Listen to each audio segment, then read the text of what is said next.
E aí galera, aqui quem fala é o Batman e como prometido eu estou trazendo um recap dos animes da temporada. Obviamente estou fazendo devagarzinho porque eu sou apenas um, mas eu estou buscando ajuda, mais pessoas para me ajudar a ficar trazendo semanalmente os animes da temporada para vocês. E esse aqui é o recap de um anime onde um cara literalmente mora em um mundo de fantasia e do nada, já morando dentro desse próprio mundo de fantasia, ele é invocado em outro para ser um herói, mas ele não tem poder nenhum. Mas é daquele jeito, né? O cara parece fraco, aí do nada, nossa, meu Deus, como ele é forte. Achou o sisteminha do hack e ficou mega apelão. A história começa em um mundo onde os demônios são escravos dos humanos. O nosso protagonista se chama Banasa, mas pelo site pirata que eu assisti o nome do cara era Banana. Daí eu tive que fazer minhas buscas para descobrir o verdadeiro nome dele. O Banasa é um cara gente fina, tanto com os humanos quanto com os demi-humanos, mas ele é odiado pelos humanos por conta disso. Até mesmo os demi-humanos o alertam para não ser gentil com eles, mas o Banasa insiste em tratar todo mundo bem. Para ele todos são iguais. O Banasa gostaria que todos pudessem se dar bem, mas não são muitos os que pensam dessa forma. Do nada, o Banasa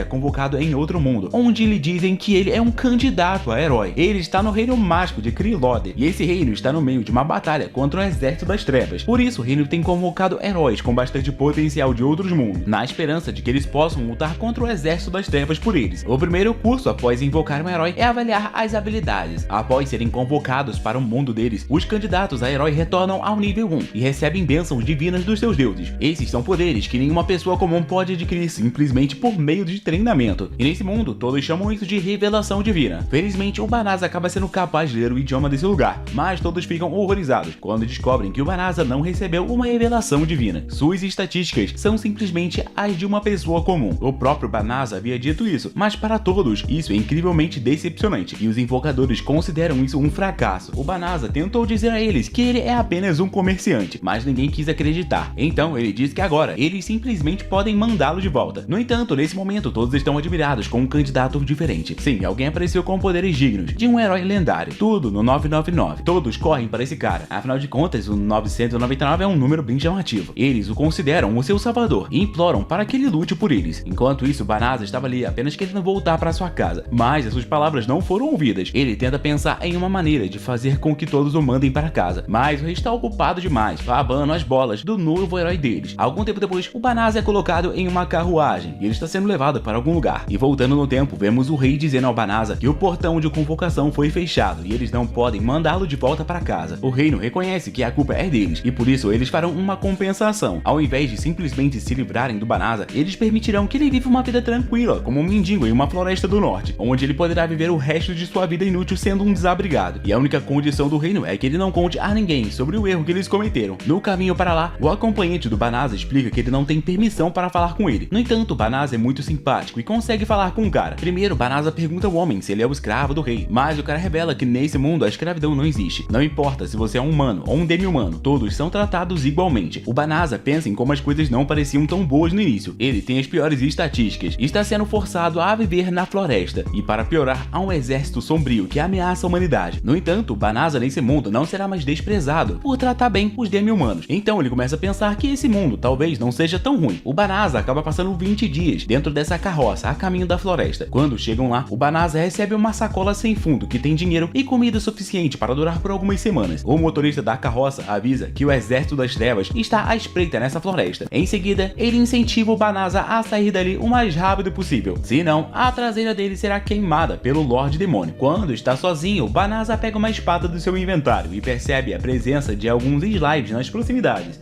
Eles são parecidos com os do seu mundo, então ele supõe que não vai ser atacado. No entanto, ele está muito errado. Os slimes o atacam e o Banasa precisa se defender. Ele consegue sobreviver, mas a sua arma barata já começa a se desfazer. Nesse momento, uma notificação revela que ele acabou de atingir o nível 2. Suas estatísticas agora parecem diferentes das anteriores, mas o Banasa está confuso com o estranho símbolo que substitui os números. O símbolo do infinito, gente, é o poder do hack. O Banasa então ativa as notificações de voz, porque ele estava se sentindo um pouco sozinho, então vale a pena ficar ouvindo as notificações do seu sisteminha do hack. Então, a voz lhe diz que ele adquiriu alguns feitiços mágicos e ele poderá ativá-los sem abrir nenhuma janela. E o Banasa fica chocado com todos os feitiços que ele adquiriu. Nesse momento, um alerta revela que um feitiço de atração de monstro foi colocado no saco sem fundo que lhe foi dado. Essa isca de monstro é, sem dúvida, o motivo pelo qual aquele slime o atacou. Assim, considerando que a arma que ele recebeu era praticamente inútil, o Banasa determina que o rei queria muito que ele morresse. A voz então pergunta se ele deseja que essa maldição seja removida. Então ele diz que se puder sim. E após se livrar desse feitiço de atração de monstros, o Banasa se pergunta o porquê deles usarem uma magia tão fácil de se livrar, mas ele não tem essa resposta. Agora o máximo que ele pode fazer é procurar um lugar para se abrigar, mas o seu sistema o impede, revelando que na floresta existe uma concentração muito forte de Milesium, que no caso é um termo meio bosta para líquidos ou gases emitidos por demônios. Esse Milesium causa sérios danos aos seres humanos, portanto o sistema dele gostaria de saber se ele deseja purificar toda a floresta. E o nosso humilde protagonista chega à conclusão de que é uma boa ideia fazer isso. Se ele pode, por que não fazer? Ainda mais porque ele deseja viver nessa floresta, né? Então ela tem que ser limpa. Esse sistema explica que ele consumirá 1/3 de sua magia fazendo isso, mas o Banasa acredita que ele é tão fraco que isso nem mesmo importa. No entanto, o Banasa fica chocado quando o feitiço de purificação é ativado, e isso acaba sendo um grande golpe que elimina vários monstros. Em seguida, as notificações ficam loucas, informando loucamente que o Banasa subiu de nível várias vezes. De volta ao castelo, a princesa estava reclamando com seu pai, dizendo que a atitude dele foi terrível ao enviar o Banasa para aquela floresta. Eles deveriam dar suporte e apoio a ele, porque o fato deles terem invocado um herói sem poder é totalmente culpa deles. E o pior de tudo é que o rei não está nem mesmo aí para isso. Ele já montou o seu exército e mandou o herói para a linha de frente com todos eles. Ele chama o Banasa de lixo inútil, sendo uma pessoa imprópria para ser o seu herói. Nesse momento, o rei é informado com urgência que alguém acabou de usar a maior magia sagrada de todas, a famosa purificação. O rei fica surpreso com isso e ele acredita que o seu lindo herói de cabelos loiros usou essa magia. Nossa, meu Deus, mal foi invocado e já aprendeu a usar a magia mais braba que tem. No entanto, o herói de cabelos dourados foi para o sul e o feitiço de purificação foi usado na floresta do norte. E de volta ao Banasa, ele descobre que evoluiu até o nível 367. Ele não sabe, mas eliminou uma pancada de monstros. Mas como ele não sabe que eliminou tantos monstros, ele determina que nesse mundo você pode subir de nível apenas por usar magia. E o que é ainda mais confuso para ele é o fato desse símbolo estranho estar aparecendo em suas estatísticas, mas parece que ele nunca viu isso antes. E como isso é muito difícil de entender para ele, o Banasa decide ocultar as notificações de aumento de nível. Ele também verifica a quantidade de magia que lhe resta e fica surpreso ao ver que toda a sua mana foi completamente restaurada em apenas alguns segundos. Ao invés dele pensar que ele é muito forte, ele por algum motivo assume que ele é muito fraco e por algum motivo a sua magia se recuperou tão rápido, o que é algo meio sem sentido, mas ok.